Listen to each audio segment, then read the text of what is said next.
Hello friends, നാഗപുഷ്പം കാണാത്തവരുണ്ടെങ്കിൽ കണ്ടോളൂ കേട്ടോ. ഞാനിന്ന് ആദ്യമായിട്ടാണിത് കാണുന്നത്, അടുത്ത് വെച്ച് കാണുന്നത്. അപ്പോൾ നിങ്ങൾക്ക് വേണ്ടി അതൊന്ന് വീഡിയോ ചെയ്യാമെന്ന് വിചാരിച്ചു. കണ്ടോ, പാമ്പിൻ്റെ തല പോലെ ഉണ്ടാവും. ഇതാ കണ്ടോ, അതുകൊണ്ടാണ് ഇതിന് നാഗപുഷ്പം എന്ന പേര് വന്നിരിക്കുന്നത്.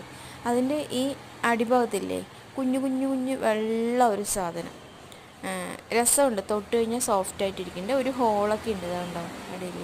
ഇതാ നോക്കിയേ, നല്ല ഭംഗിയുണ്ട് കേട്ടോ. പക്ഷെ ആ പൂ കാണാൻ, അതിൻ്റെ കായാണെങ്കിൽ വലിയ കായാണ്, നല്ല വെയിറ്റ് ഉണ്ടെന്ന് തോന്നുന്നു.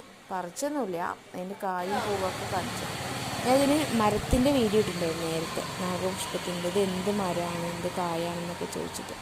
അപ്പോൾ നിങ്ങൾ ആരൊക്കെയോ വീഡിയോയിൽ കമൻറ്റ് ഇട്ടിട്ടുണ്ടായിരുന്നു നാഗപുഷ്പമാണെന്ന്. അപ്പോൾ ഒരു ദിവസം പോയപ്പോൾ നാഗപുഷ്പം കണ്ട് നിങ്ങൾക്ക് വേണ്ടി വീഡിയോ ഇട്ടാണ് കേട്ടോ. ഓക്കേ.